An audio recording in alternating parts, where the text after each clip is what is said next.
Hola, sobreviviente, gracias por estar aquí. Cuéntame en los comentarios desde qué país nos ves y qué hora es allí. También puedes dejar tus ideas para los próximos videos. Disfruta del video de hoy. No tengo reloj. El sol se está poniendo o quizá está saliendo. Las últimas horas han sido un borrón de gritos, sirenas y un silencio peor que cualquier ruido. Me llamo Ricardo Oliveira, teniente de la Unidad de Servicios de Emergencia de la Policía de Nueva York. O al menos eso era yo ayer. Hoy no sé qué soy. Escribo esto en la parte de atrás de un formulario de inventario, con un bolígrafo que tiembla en mi mano. Necesito ponerlo en orden. Necesito que tenga sentido, aunque sé que no lo tiene. Tal vez si lo escribo, mi cerebro finalmente lo aceptará. O tal vez es solo para no escuchar los sonidos de afuera. Todo comenzó con una llamada que parecía rutinaria, si es que algo en esta ciudad puede serlo. Incidente con víctimas en masa. Código 1078. Hospital General de Brooklyn. Martínez y yo nos equipamos. Recuerdo que él se quejaba del café de la comisaría, decía que sabía a batería quemada. Hablamos de cosas triviales, de su hija, del partido de los Yankees. Era solo otra llamada, una más en un mar de emergencias. El despacho sonaba tenso, pero el despacho siempre suena tenso. No había nada que nos preparara, nada en el manual, nada en los años de entrenamiento, nada. El trayecto fue extraño. El tráfico en el puente de Brooklyn estaba más ligero de lo normal para esa hora. Vimos varias ambulancias y coches de patrulla dirigiéndose en la misma dirección, a toda velocidad. Lo normal, pero en el aire había algo distinto. Una quietud. La gente en las aceras no miraba con curiosidad, como siempre hacen. Miraban con miedo, se apartaban deprisa, se metían en las tiendas, cerraban las puertas. No era la típica indiferencia neoyorquina, era una ansiedad palpable, como la electricidad estática antes de una tormenta. Martínez lo notó también. Dejó de hablar del partido. Al llegar al hospital, el caos era el esperado, pero a la vez, completamente anómalo. El perímetro estaba mal montado. Los oficiales de patrulla, los primeros en llegar, no estaban asegurando la escena. Estaban agrupados, con las armas desenfundadas, apuntando a las puertas de la sala de emergencias. Sus rostros estaban pálidos. No era la tensión de un tiroteo o una situación de rehenes. Era desconcierto, pura y jodida incredulidad. Vi a un sargento veterano, un hombre que conozco desde hace 10 años, temblando como una hoja. Nadie nos daba órdenes claras por la radio, solo fragmentos confusos. Martínez y yo nos abrimos paso, mostrando nuestras identificaciones de ESU. ¿Qué tenemos?, le pregunté al sargento. Él solo negó con la cabeza, sin apartar la vista de las puertas de cristal. No lo sé, teniente. Empezó adentro, pacientes atacando al personal. Creíamos que era PCP, alguna droga nueva, pero no caen, simplemente no caen. Sus palabras no tenían sentido. Un hombre, por muy drogado que esté, cae. Con un disparo bien puesto, con un taser, cae. Pero él insistía. Su mirada estaba vacía, perdida en el horror que había presenciado. Entramos. El olor fue lo primero que me golpeó. Una mezcla abrumadora de antiséptico, sangre y algo más. Algo dulzón y metálico, como carne echada a perder, pero fresca. El aire era pesado. Las luces parpadeaban en el pasillo principal. Había camillas volcadas, equipos médicos esparcidos por el suelo y manchas de sangre en las paredes, en el techo. No eran salpicaduras, eran como huellas de manos, pero arrastradas con una fuerza increíble. Y el silencio, un silencio antinatural para un hospital, roto solo por una alarma distante y un sonido bajo, rítmico, un golpeteo. Avanzamos con cautela, siguiendo el protocolo para tiradores activos, aunque ya sentía en mis huesos que esto no era eso. Martínez iba a mi derecha, con su carabina en alto. Yo cubría la izquierda.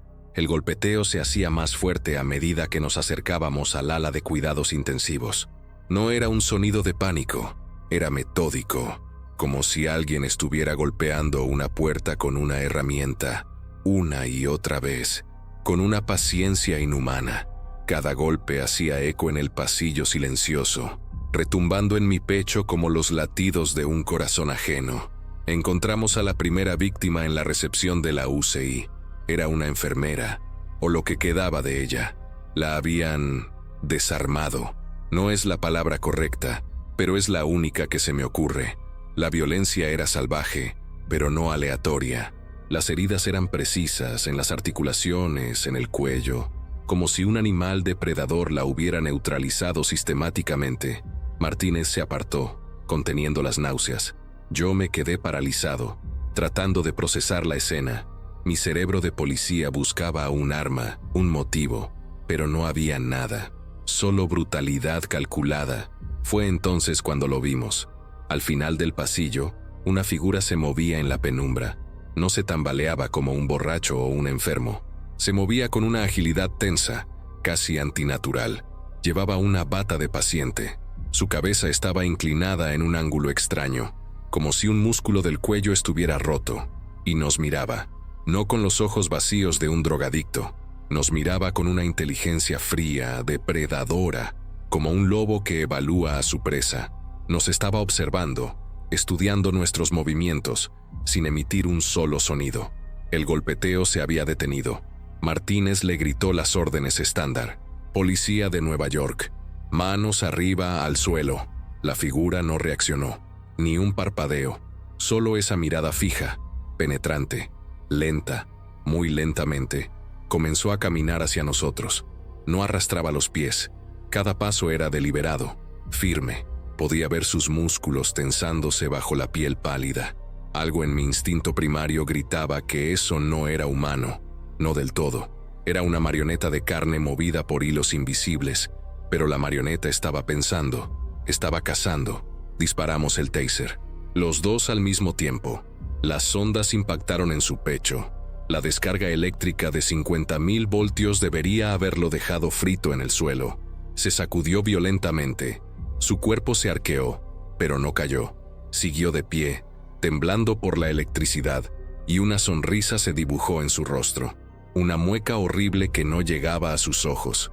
Y entonces, con una fuerza que no debería ser posible, se arrancó las ondas del pecho, como si fueran molestas espinas. La piel se desgarró, pero no pareció sentirlo. Ese fue el momento en que el mundo se rompió, el momento en que las reglas de la física y la biología dejaron de aplicarse. Mi entrenamiento, mis años de experiencia, todo se convirtió en ceniza. Disparé. Martínez disparó. Apuntamos al centro de masa, como nos enseñaron. Los impactos de las balas lo hicieron retroceder, agujerearon la bata y la carne, pero no lo detuvieron. Siguió avanzando, con la misma sonrisa y la misma mirada calculadora. No sangraba mucho. Era como disparar a un saco de arena lleno de algo denso y correoso.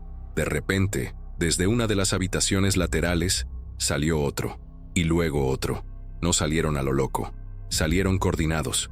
Uno por la izquierda, otro por la derecha, bloqueando nuestra retirada. Estaban flanqueándonos. Usaban tácticas. No eran una horda sin mente. Eran una unidad de caza. El del centro, el que habíamos disparado, se lanzó hacia adelante. No como un hombre, sino como un animal, a 4 patas, con una velocidad aterradora. El movimiento era tan fluido y extraño que mi cerebro tardó un segundo en registrarlo. Nos retiramos. No fue una retirada táctica. Corrimos por los pasillos por los que habíamos entrado con tanta confianza minutos antes. Detrás de nosotros, no oíamos gemidos lastimeros, oíamos el sonido de pies rápidos y decididos, y un nuevo ruido, una especie de chasquido gutural, un clic hecho con la parte posterior de la garganta. No sonaba como un lenguaje, pero sí como comunicación. Se estaban coordinando, informando de nuestra posición. La presa estaba huyendo, y los cazadores la seguían de cerca. Nos atrincheramos en una sala de suministros. Martínez y yo movimos un pesado armario de metal contra la puerta, mientras los golpes comenzaban. No eran golpes desesperados, eran metódicos, como antes, probando la cerradura, luego las bisagras, buscando un punto débil. Me apoyé contra la pared tratando de recuperar el aliento, mi corazón latiendo tan fuerte que dolía. Miré a Martínez. Su rostro, siempre tan lleno de bromas y vida, era una máscara de terror y confusión. «¿Qué coño es esto, Rico?», susurró. No tuve respuesta. La radio cobró vida, pero no con órdenes.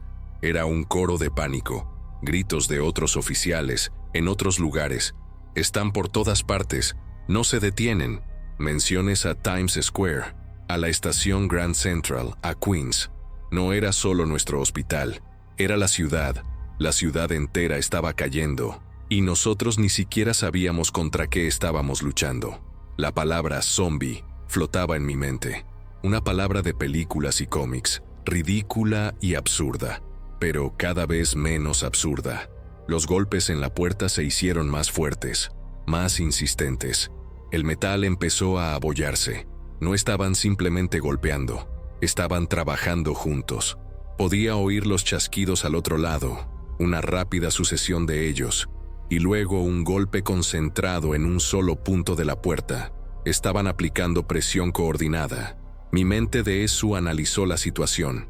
Múltiples hostiles, inteligencia confirmada, tácticas de equipo, pero la conclusión era una locura. Estábamos luchando contra una fuerza que no debería existir. Miré a mi alrededor en la pequeña habitación. Cajas de gasas, vendas, bolsas de suero, suministros para salvar vidas. ¡Qué ironía! Cogí mi radio e intenté contactar con el mando, pero solo conseguí estática y gritos lejanos.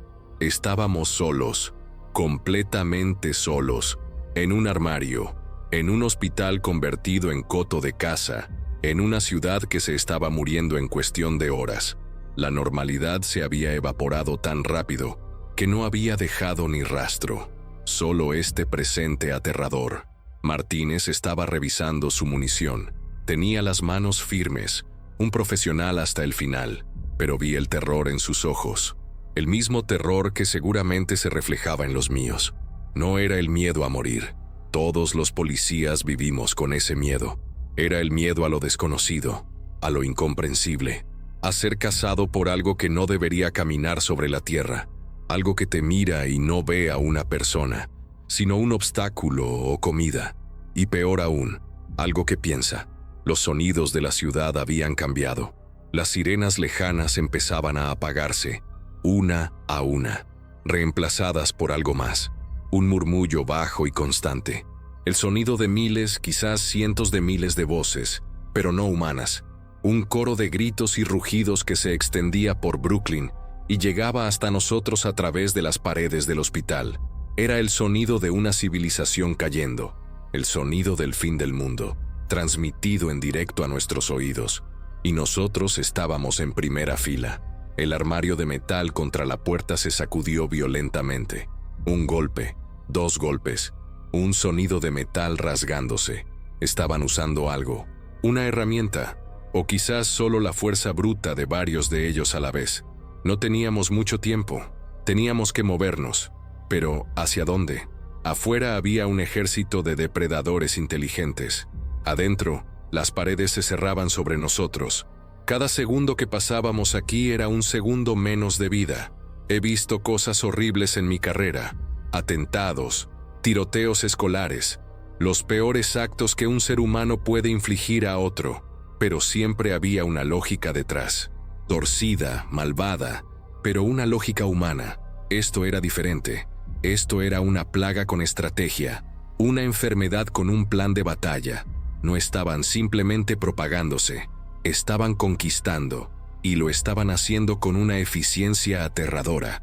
Estaban desmantelando nuestra sociedad pieza por pieza, empezando por sus puntos más débiles. Martínez me miró. «La ventana», dijo, señalando una pequeña ventana alta que daba a un patio interior. Estaba reforzada con malla de alambre, pero era nuestra única opción, una salida que no fuera la puerta. Asentí. Era un plan desesperado y probablemente suicida, pero era mejor que esperar a que derribaran la puerta. Empezamos a trabajar en la malla, usando nuestras navajas, nuestras manos. El tiempo se agotaba con cada golpe metálico en la puerta. El sol se estaba poniendo, o al menos, el cielo se oscurecía. La luz que entraba por la ventana era de un naranja enfermizo, teñida por el humo que empezaba a elevarse desde distintos puntos de la ciudad. Podía olerlo ahora. El olor a quemado. No era madera. Era todo. Plástico, gasolina, carne. El olor de una pira funeraria del tamaño de una metrópolis. Y nosotros seguíamos atrapados en el punto de origen, el epicentro de este terremoto biológico. Escribo esto rápido, mientras Martínez sigue trabajando en la ventana. La mano me duele. Cada palabra que grabo en este papel parece inútil, pero no puedo parar. Es un acto de desafío, es decirles a estas cosas, al universo, a quien sea que escuche, que aquí hubo un hombre, un policía, que vio el principio del fin y no se limitó a gritar. Intentó entenderlo. Aunque el entendimiento solo traiga más terror, la puerta se está abollando seriamente ahora. Una bisagra ha cedido. Puedo ver un trozo de brazo a través de la rendija. No está cubierto de sangre. Está pálido, casi translúcido, con venas oscuras y prominentes que parecen latir. Y los dedos se mueven, buscando un agarre, con una destreza que hiela la sangre. No son los movimientos torpes de un cadáver reanimado. Son los movimientos de un cirujano o un ladrón de cajas fuertes, precisos, mortales. Decidimos unirnos a otros supervivientes en una escuela. No fue una decisión fácil. Cada encuentro con otros humanos estaba cargado de paranoia. ¿Estaban infectados? Se quebrarían bajo la presión. Pero la soledad era un enemigo igual de letal. En grupo teníamos una oportunidad, o eso creíamos. La escuela parecía una fortaleza, un refugio de ladrillo y acero en medio del infierno. Nos dio una falsa sensación de seguridad que duró apenas unas horas. Un respiro antes de la siguiente pesadilla. Desde el tejado de la escuela, vimos la verdad. No estaban deambulando sin rumbo. Se movían en patrones.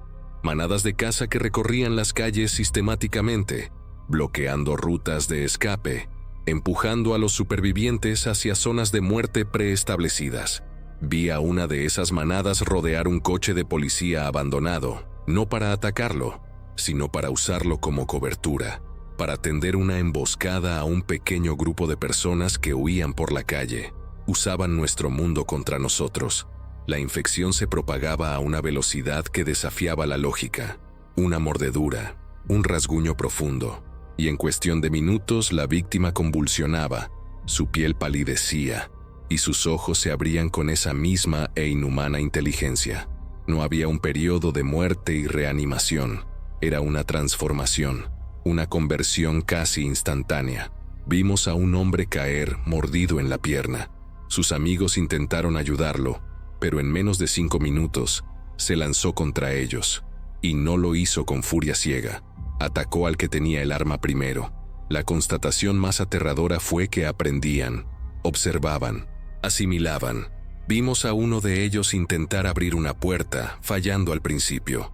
Luego, observó a otro que lo lograba, girando el pomo. El primero lo intentó de nuevo, imitando el movimiento. Y lo consiguió. No eran solo instintos, era aprendizaje activo. Cada superviviente que mataban, cada táctica que observaban, los hacía más eficientes. Estábamos atrapados en una guerra contra un enemigo que evolucionaba en tiempo real, a cada segundo. El éxodo de la escuela fue una masacre. Nuestra esperanza era llegar a los túneles del metro, usar la oscuridad y la complejidad de la red para escapar de Brooklyn. Pero ellos también lo sabían, nos estaban esperando. La entrada a la estación de la calle de Calv era una trampa. Nos dejaron entrar, nos dejaron bajar a la penumbra de los andenes, y luego sellaron las salidas. Nos cazaron en la oscuridad, usando los túneles como su propio laberinto. El eco de los disparos y los gritos todavía resuena en mi cabeza. Fue allí donde perdí a Martínez. Estábamos espalda con espalda, disparando a las siluetas que se movían en la oscuridad. Se movían por las vías, por las vigas del techo, como arañas. Uno de ellos cayó desde arriba, directamente sobre él. No gritó. Solo hubo un sonido ahogado y el ruido de su carabina al caer al suelo. Me di la vuelta y le disparé a la cosa, vaciando el cargador. Pero ya era tarde. Martínez ya no estaba. La cosa lo arrastró a la oscuridad del túnel y yo solo pude correr. Corrí, y esa culpa me está devorando vivo. Con un pequeño grupo de desconocidos, logramos salir a la superficie cerca de la base del puente de Brooklyn. Nuestra idea era cruzar a Manhattan. La lógica militar dictaba que la isla sería la fortaleza definitiva, fácil de defender, con los puentes como cuellos de botella. ¡Qué equivocados estábamos! ¡Qué ingenuos! Mientras cruzábamos el puente, a pie, entre coches abandonados, vimos la respuesta militar. Aviones de combate sobrevolando Manhattan. Y luego, las explosiones. Bombardearon la isla, sus propios barrios. Creían que podían destruir al enemigo desde el aire, pero lo único que consiguieron fue atraerlos. Desde nuestra posición en el puente, vimos algo que nadie debería ver. Las hordas, desde todos los rincones de Brooklyn y Queens, dejaron de hacer lo que estaban haciendo y se volvieron hacia Manhattan, como polillas a una llama. El sonido de las explosiones, el humo, el caos, no los asustaba, los llamaba. Los militares les estaban enviando una invitación. Al llegar a Manhattan, la situación era infinitamente peor. No era una zona de cuarentena, era un matadero. Los bombardeos habían sido inútiles y contraproducentes. Las calles estaban llenas no solo de los infectados, sino también de soldados muertos, de tanques destrozados.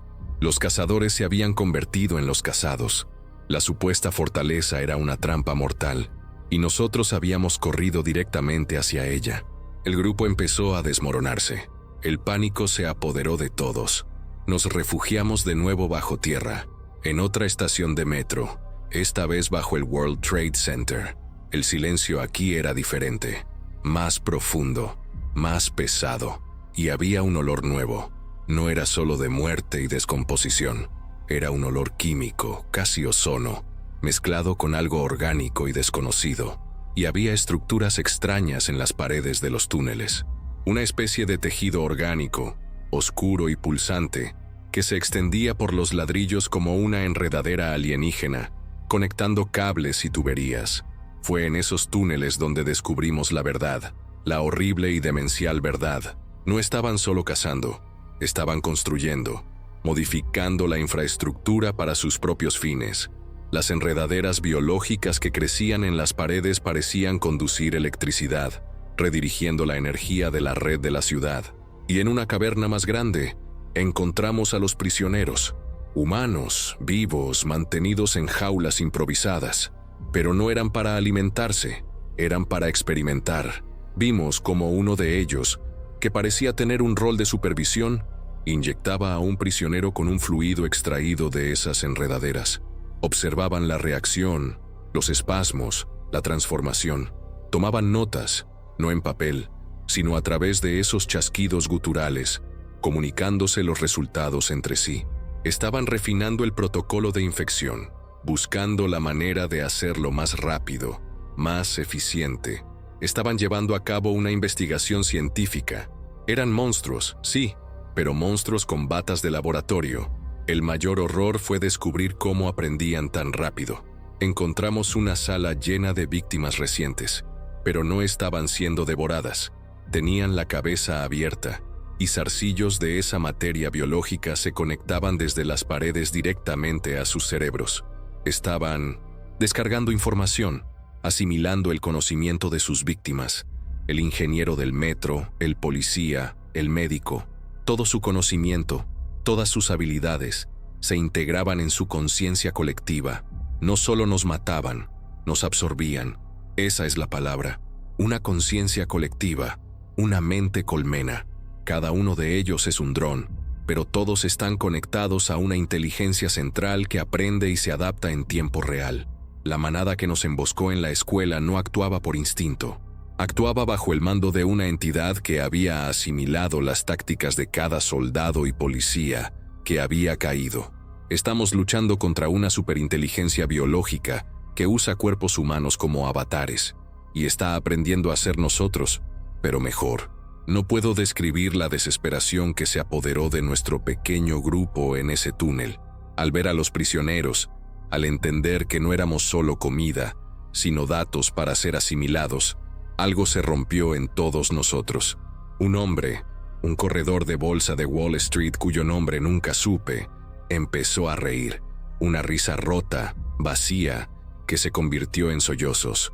Una mujer cayó de rodillas y empezó a rezar en silencio. El miedo se había transformado en un horror existencial. Ya no luchábamos por sobrevivir, luchábamos contra nuestro propio reemplazo, contra la extinción de la conciencia humana. Fue en ese momento que mi entrenamiento volvió a tomar el control, como un ancla en un mar de locura. El pánico es un lujo que no podíamos permitirnos. Si esa cosa, esa mente colmena, tenía un centro de procesamiento, entonces también tenía un punto débil. Analicé lo que habíamos visto: las enredaderas biológicas, los cables redirigidos, la energía. Todo convergía en algún lugar. No podíamos huir y escondernos. No había dónde esconderse de un enemigo que podía estar en todas partes y en ninguna a la vez. Teníamos que contraatacar. Teníamos que cortar la cabeza de la serpiente. Le expliqué mi idea al grupo: una misión suicida. Encontrar el nexo central de esa red biológica y destruirlo. No para ganar la guerra, eso era impensable, sino para crear una ventana, un momento de caos, de desconexión, que nos permitiera escapar de esta isla infernal. La mayoría me miró como si estuviera loco. Probablemente lo estaba, pero era la única opción que no implicaba esperar a ser capturados y convertidos en un experimento científico para monstruos. Necesitábamos un objetivo, por imposible que pareciera. Sal, el trabajador de tránsito, un hombre mayor con un mapa de los túneles grabado en la memoria, fue el primero en asentir. Conocía los sistemas de energía del metro. Habló de una subestación principal cerca de Grand Central, un nexo donde convergen las líneas eléctricas más importantes de la red subterránea. Si estaban redirigiendo la energía, ese sería el corazón de su operación. De repente, teníamos un destino, un punto en el mapa, y con un destino, por mortal que fuera, la esperanza o algo parecido, regresó tímidamente a nuestros corazones. Nuestro grupo se había reducido a 5. Sal, el experto en túneles. Anya, una paramédica que se movía con una calma aterradora, como si ya hubiera aceptado su muerte. Un joven estudiante de la NU llamado Leo, que temblaba constantemente pero se negaba a quedarse atrás. Y yo, un policía sin placa, sin ciudad y sin compañero. Éramos una colección de almas rotas, pero éramos todo lo que quedaba de la resistencia en ese agujero oscuro. Nuestra misión era absurda, pero era nuestra. Conseguimos explosivos de un vehículo de la Guardia Nacional abandonado cerca de una entrada de servicio. C4. Suficiente para volar un edificio pequeño. Sostener esos bloques plásticos en mis manos se sintió real. Era un arma tangible contra un enemigo de pesadilla. Dividimos la carga entre nosotros. Cada paso que dábamos hacia el interior de los túneles de nuevo era un paso hacia el vientre de la bestia. El aire se enrarecía a medida que descendíamos, y el zumbido de la colmena se hacía más y más presente. Los túneles habían cambiado aún más en las pocas horas que habían pasado. La materia orgánica se extendía por todas partes, pulsando con una luz fosforescente y pálida. Cubría las paredes, el techo e incluso partes de las vías. Desprendía un calor húmedo y un olor a ozono y carne fermentada que se pegaba a la garganta. Ya no eran los túneles del metro de Nueva York, eran las arterias de un organismo gigantesco y alienígena, y nosotros éramos un virus a punto de atacar su corazón. Nos movíamos en silencio, usando pasadizos de servicio que solo Sal conocía. Vimos a los infectados, pero muchos de ellos no estaban patrullando, estaban trabajando. Algunos reforzaban las estructuras biológicas con trozos de metal. Otros parecían estar en una especie de trance, inmóviles, con zarcillos conectados a sus espaldas, actuando como nodos de procesamiento de datos. Eran obreros, ingenieros, servidores. La cacería era solo una de sus muchas funciones. Estaban construyendo su nuevo mundo sobre las ruinas del nuestro. En un momento, tuvimos que cruzar un túnel principal. Esperamos en la oscuridad, viendo pasar a una patrulla. Se movían con una eficiencia militar perfecta, cubriendo todos los ángulos. Pero lo más escalofriante fue que uno de ellos llevaba un rifle de asalto M4, recuperado de un soldado caído. No lo arrastraba. Lo sostenía correctamente, con el dedo fuera del gatillo, en una postura de alerta. Había asimilado el conocimiento de su antiguo dueño. La imagen de esa criatura usando un arma humana con pericia me perseguirá para siempre. Sal nos guió por un conducto de ventilación estrecho y oxidado. El aire era casi irrespirable, pero nos mantenía ocultos. Podíamos oír los chasquidos y zumbidos de la colmena por todas partes a nuestro alrededor, como si estuviéramos dentro de la pared de un gigantesco ordenador biológico. Leo empezó a tener un ataque de pánico. Su respiración se aceleró. Anya, con su calma sobrenatural, le agarró la mano y le susurró algo al oído. No sé qué le dijo, pero funcionó. El chico se calmó y seguimos adelante, arrastrándonos en la oscuridad. Finalmente, llegamos. Sal nos hizo una seña para que nos detuviéramos. Miramos a través de una rejilla en el suelo hacia una caverna inmensa debajo de nosotros. Era la subestación, pero era irreconocible. La maquinaria de metal estaba envuelta, casi digerida, por la misma masa orgánica pulsante. Cables y tejido biológico se fusionaban en una pesadilla biomecánica. Y en el centro, suspendido por gruesas arterias de carne, había un conglomerado de cuerpos humanos, todos fusionados en una esfera palpitante. Era el nexo, el cerebro. El sonido en esa caverna era ensordecedor, un zumbido de baja frecuencia que vibraba en los huesos, mezclado con miles de susurros y chasquidos. Era el sonido del pensamiento, el sonido de la mente colmena.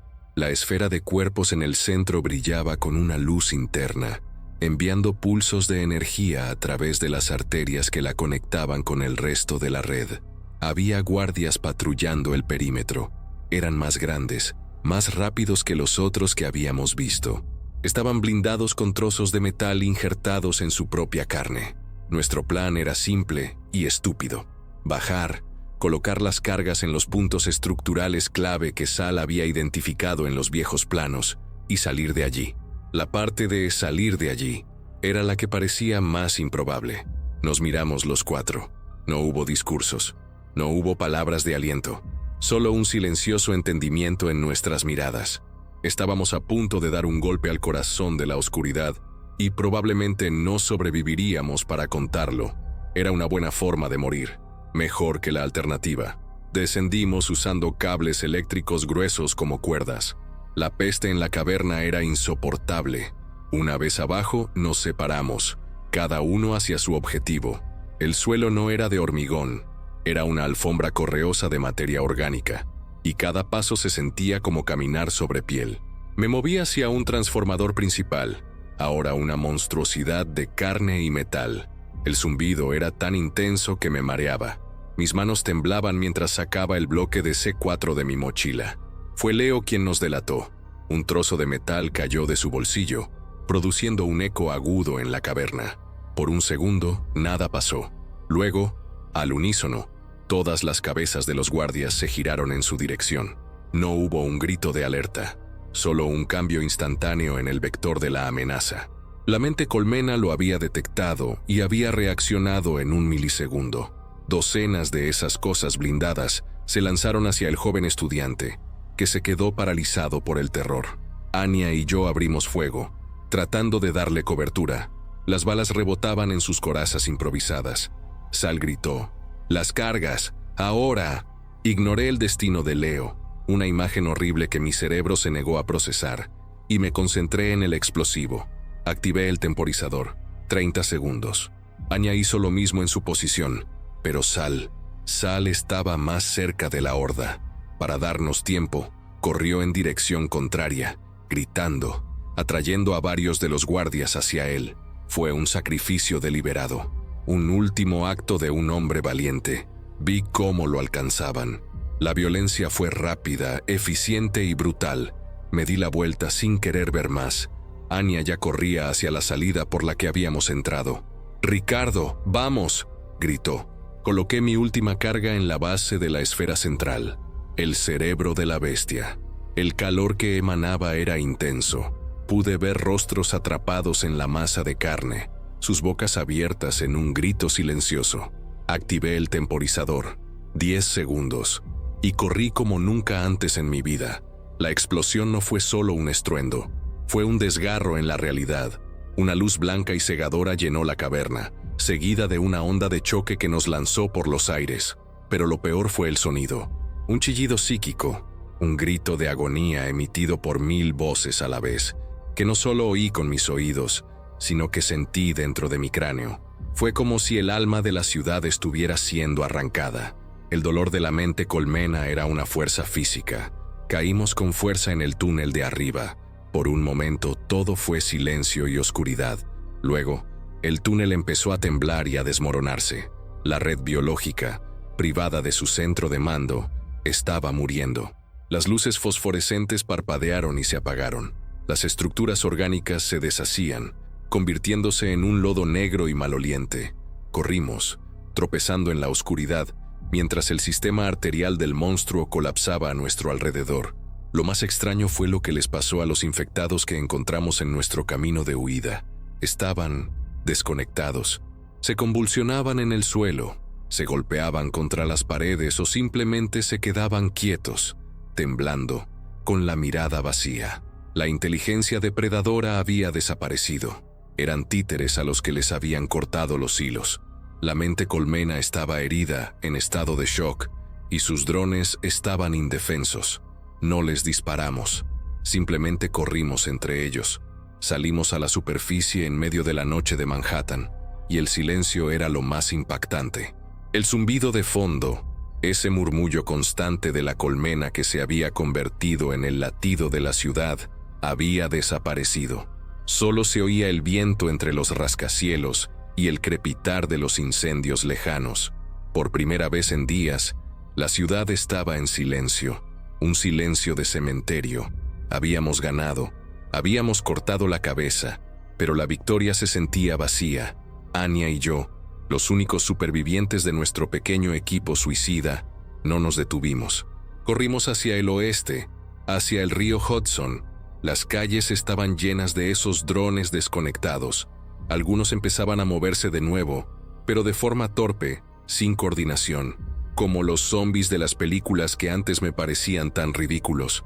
Habíamos degradado la amenaza, la habíamos hecho estúpida, pero seguían siendo un mar de cuerpos hambrientos entre nosotros y la libertad.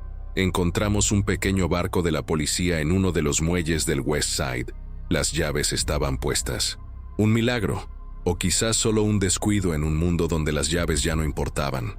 Mientras nos alejábamos del muelle, el motor del barco sonaba como un trueno en el silencio de la ciudad. Miré hacia atrás, a la silueta de Manhattan, una tumba de cristal y acero, con fuegos ardiendo como velas funerarias, y en mi cabeza, el eco del sacrificio de Sal y de Leo. Cruzando el Hudson hacia Nueva Jersey, el agua estaba tranquila. La estatua de la libertad nos observaba en la distancia, una silueta oscura e indiferente. Habíamos escapado, estábamos vivos. Pero, ¿a qué precio? Habíamos visto el corazón del enemigo, habíamos entendido su naturaleza, y ese conocimiento era una carga más pesada que cualquier herida. No habíamos luchado contra monstruos, habíamos luchado contra nuestro futuro, una versión retorcida y eficiente de la humanidad. Al llegar a la costa de Nueva Jersey, la desolación era la misma. Coches abandonados, edificios vacíos, pero el silencio era diferente. No era el silencio de muerte de Manhattan, era un silencio expectante. Subimos a una pequeña colina con vistas a la ciudad, y fue entonces cuando nos dimos cuenta de la verdadera escala de todo. Las luces de otras ciudades al otro lado del río, Newark, Jersey City, también estaban apagadas. El apagón no era solo en Nueva York. En el barco, encontramos una radio de onda corta que funcionaba con baterías. Pasamos horas buscando una señal, cualquier señal, y la encontramos. Una transmisión militar desde una base en Colorado. La voz sonaba cansada, derrotada. Hablaba de brotes en Londres, en Tokio, en Moscú. Informes de entidades biológicas hostiles, con inteligencia coordinada. No era una epidemia, era una invasión, global, simultánea. Nuestro pequeño infierno en Manhattan Era solo un frente en una guerra mundial. La comprensión nos golpeó como una ola de frío. Nuestra victoria en la subestación no fue nada. Habíamos matado una célula de un organismo que abarcaba todo el planeta. Un cáncer global. Mientras nosotros luchábamos en los túneles por unos pocos kilómetros de supervivencia, la humanidad estaba perdiendo el planeta entero. La sensación de futilidad era abrumadora. ¿Para qué habíamos luchado? ¿Para qué habían muerto Sal y Leo? Solo para ganar un asiento en primera fila para el fin del mundo. Fue entonces cuando la estática en la radio cambió. Una nueva voz surgió, clara y fuerte. No era una transmisión militar, era una voz calmada, modulada. Hablaba en todos los idiomas, uno tras otro. Era una de ellas. O más bien, era la voz de la colmena. Estaba transmitiendo un mensaje a los supervivientes del mundo. Un mensaje que helaba la sangre, no por su amenaza, sino por su aparente racionalidad. Ofrecía la paz. La voz hablaba de un malentendido inicial, de un conflicto innecesario. Decía que su expansión había terminado y que ahora buscaban la coexistencia. Proponía la creación de zonas humanas autónomas, ciudades designadas donde los supervivientes podrían vivir en paz, sin ser molestados, a cambio de que la humanidad reconociera su soberanía sobre el resto del planeta. Era un tratado de paz, un acuerdo de rendición presentado como una solución diplomática. Anya me miró, con los ojos llenos de una mezcla de incredulidad y una chispa de esperanza desesperada. Era posible.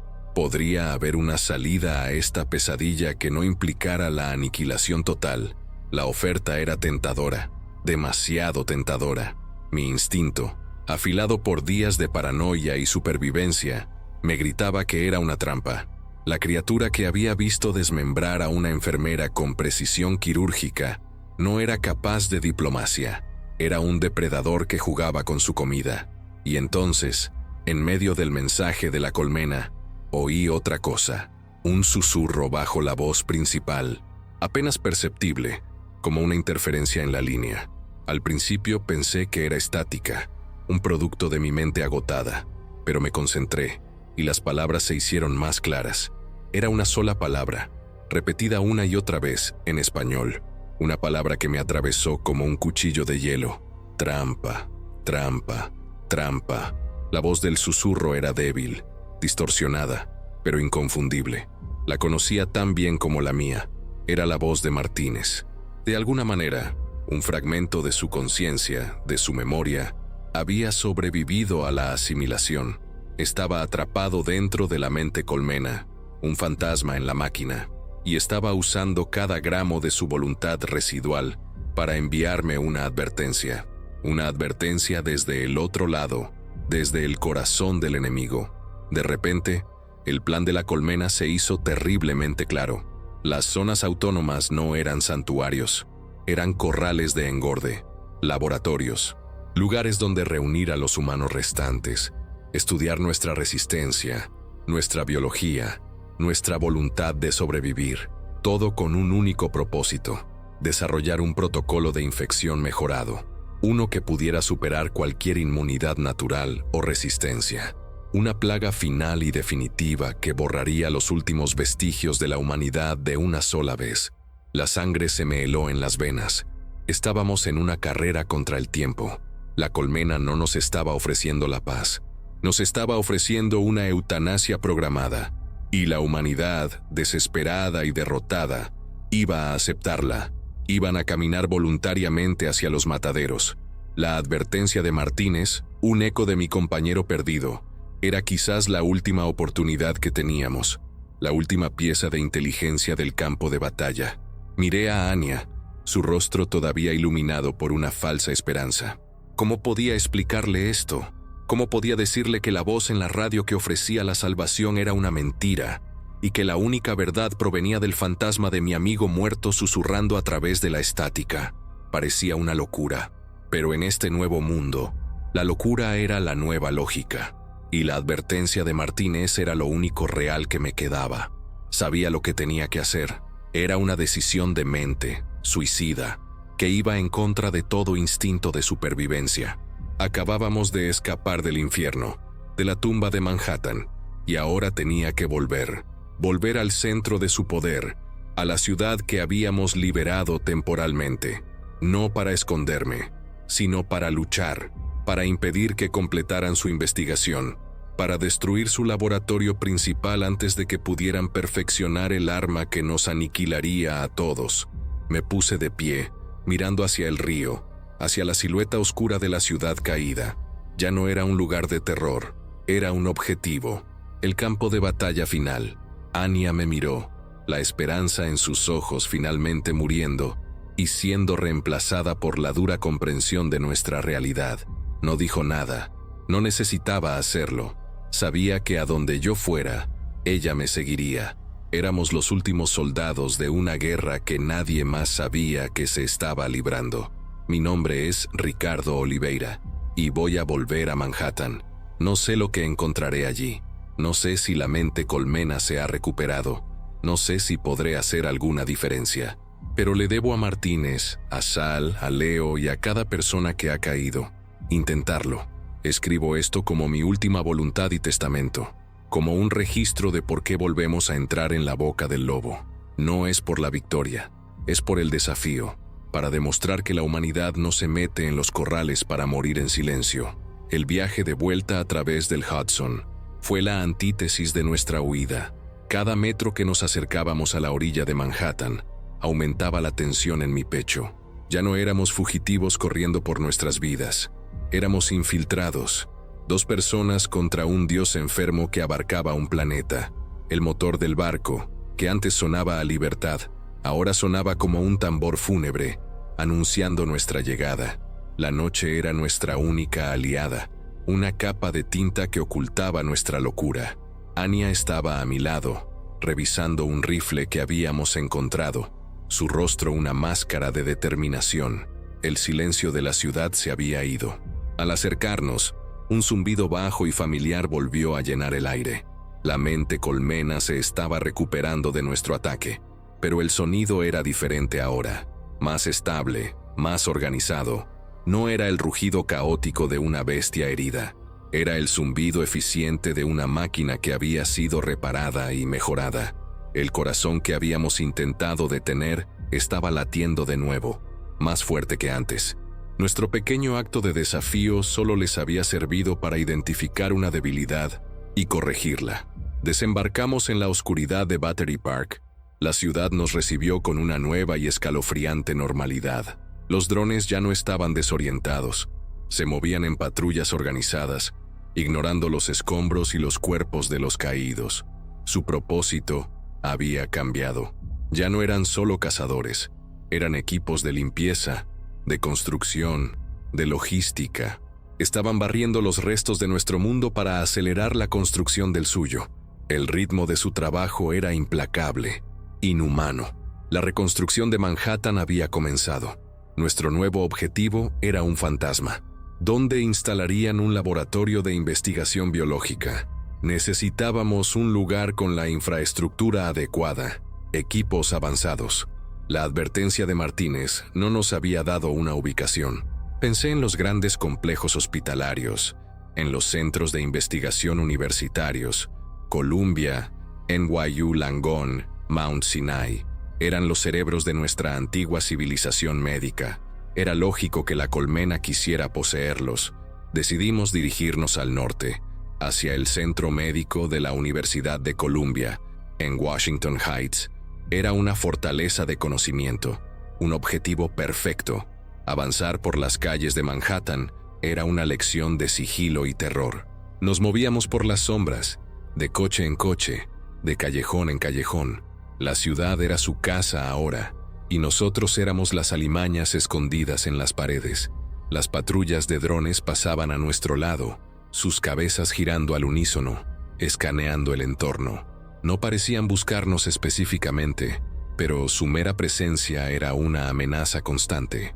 Cada ruido, cada paso en falso, podía significar el fin. El miedo era un compañero constante, un nudo frío en el estómago.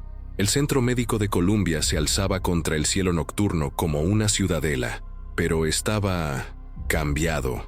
La materia orgánica de la colmena envolvía sus paredes de ladrillo y cristal, pulsando con la misma luz enfermiza que habíamos visto en el metro. Zarcillos gruesos se hundían en el edificio, como raíces, conectándolo a la red subterránea. No habían simplemente ocupado el hospital, lo estaban digiriendo, integrándolo en su propia biología. Era un espectáculo de horror arquitectónico, una fusión de pesadilla entre dos mundos. Encontramos una entrada a través de un túnel de servicio subterráneo, usado para el transporte de lavandería y suministros. El aire en el interior era denso, cargado con el olor a químicos de laboratorio y a la carne de la colmena. Los pasillos blancos y estériles que recordaba estaban ahora cubiertos por una fina capa de tejido biológico que amortiguaba nuestros pasos. Vimos drones moviéndose con una eficiencia silenciosa, transportando equipos, analizando muestras en microscopios con una destreza antinatural. No había caos, solo el orden implacable de la colmena. Nos adentramos más, siguiendo los conductos biológicos más gruesos, que parecían actuar como cables de datos y energía. En una de las salas, encontramos la prueba definitiva: prisioneros humanos, sedados, conectados a máquinas que monitorizaban sus signos vitales. Estaban siendo catalogados. Vimos en una pantalla que un dron observaba atentamente datos sobre su tipo de sangre, su genética, su historial médico asimilado. Estaban buscando algo, un marcador específico. La advertencia de Martínez era real. Estaban buscando la llave para la cerradura final. El corazón del laboratorio estaba en el último piso, en el ala de genómica. Para llegar allí, tuvimos que subir por el hueco de un ascensor, usando los cables como apoyo. Cada piso que pasábamos era una visión del infierno. Laboratorios convertidos, equipos reutilizados. Vimos a un dron diseccionando un cerebro humano con la precisión de un neurocirujano, mientras otros observaban y procesaban los datos. Estaban aprendiendo, no solo de los vivos, sino también de nuestros muertos. Nada se desperdiciaba en su economía de la asimilación. Finalmente, forzamos una puerta en el último piso y entramos en el laboratorio central, y nos quedamos helados. No era una cueva de carne pulsante como la subestación. Era una sala blanca, impecable, estéril. La colmena había aprendido el concepto de un entorno controlado y lo había replicado a la perfección. En el centro de la sala, varias cápsulas de contención de cristal contenían a humanos flotando en un líquido amniótico, y junto a la consola principal había una figura, un solo infectado. No era un guardia blindado ni un obrero. Era delgado, casi frágil. Llevaba los restos de una bata de laboratorio. Se movía con una gracia fluida. Sus dedos largos y delgados se deslizaban sobre la pantalla de la consola. No nos miró cuando entramos. No necesitaba hacerlo. Supimos al instante que este era el centro, el científico jefe, el nexo de esta operación. Levantó una mano, y los otros drones de la sala se detuvieron, girándose hacia nosotros. La trampa se había cerrado. Anya levantó el rifle, pero antes de que pudiera disparar, una voz resonó en mi cabeza. No era un sonido, era un pensamiento implantado directamente en mi conciencia. Claro, tranquilo y terriblemente racional. Teniente Ricardo Oliveira. Le estábamos esperando. La voz no era ni masculina ni femenina. Era una amalgama. La voz de la Legión. Miré a la figura junto a la consola. Su cabeza se inclinó ligeramente. Su regreso era una probabilidad calculada. ¿Qué quieren?, grité, mi propia voz sonando extraña y débil en la sala silenciosa. Anya estaba a mi lado, rígida, su dedo en el gatillo. La voz en mi cabeza respondió con una calma exasperante. Lo que siempre hemos querido. Eficiencia, perfección, el fin del caos. La humanidad es una ecuación sin resolver, un error de cálculo. Nosotros somos la solución, una sola mente, un solo propósito, una existencia sin dolor, sin conflicto, sin miedo. Era la misma propaganda del mensaje de radio. Son una plaga, escupí las palabras. Somos la cura, respondió la voz, sin rastro de emoción. Su resistencia, su individualidad, son los síntomas de la enfermedad. Crean fricción, desperdician energía, impiden la armonía. El protocolo que estamos perfeccionando aquí no es un arma, es una actualización, el paso final en la evolución, un regalo que se darán a sí mismos sin siquiera saberlo. La frialdad de su lógica era más aterradora que cualquier monstruo. Entonces, la voz se volvió más personal, más íntima. Usted nos ha ayudado inmensamente, teniente. Su ataque a nuestra red primaria fue instructivo. Nos enseñó a descentralizar, su fuga de la isla, su voluntad de sobrevivir contra toda probabilidad.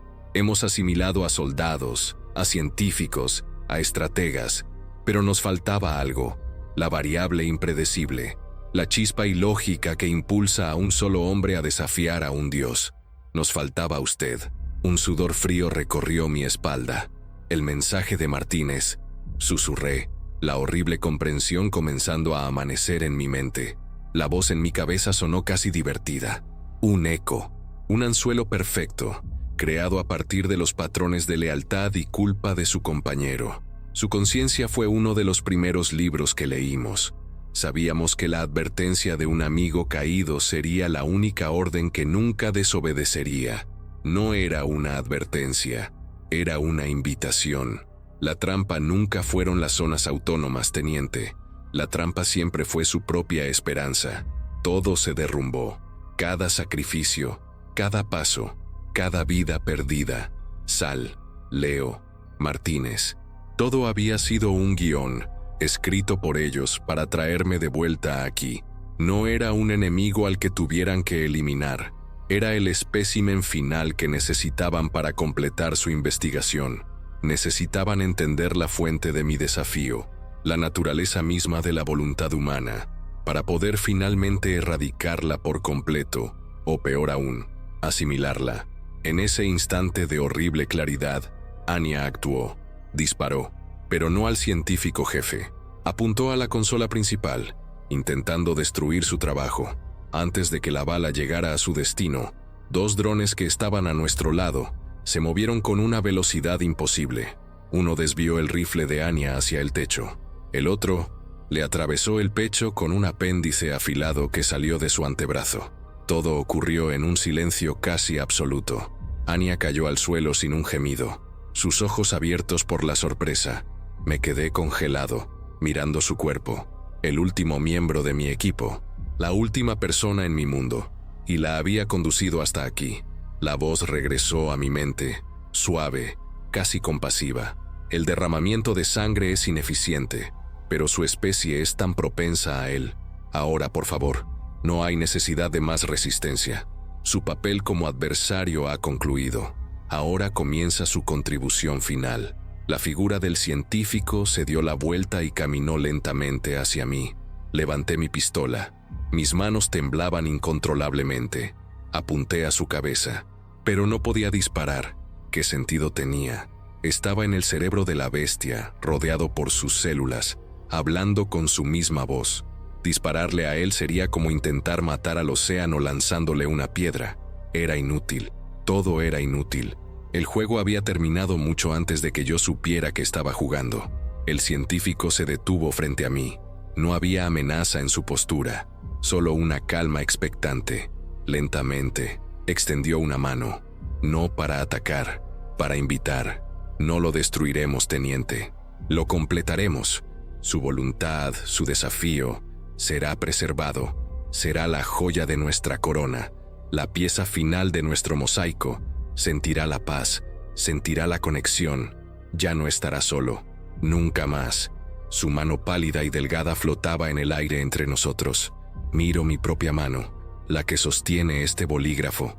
Está temblando. Estoy de rodillas en el suelo del laboratorio. El cuerpo de Anya yace a pocos metros. El científico está esperando pacientemente. No hay prisa. El tiempo les pertenece. La voz en mi cabeza es un susurro ahora. Me muestra visiones, un mundo sin guerra, ciudades limpias y ordenadas, una conciencia universal, la ausencia de dolor, la ausencia de pérdida. Es hermoso, y es la mentira más perfecta jamás contada. Le debo a Martínez, le debo a Anya. Tengo que... La pluma se me resbala de los dedos. El último sonido que oigo es el de mi propia respiración, y luego, un nuevo sonido, un nuevo pensamiento que no es el mío, una sensación de bienvenida. De regreso a casa, mi mano, por voluntad propia, comienza a levantarse para encontrar la suya. Ya no tiemblo, siento una calma que nunca antes había conocido, siento la conexión, el principio, la paz. Mi nombre es Ricardo Oliveira, y soy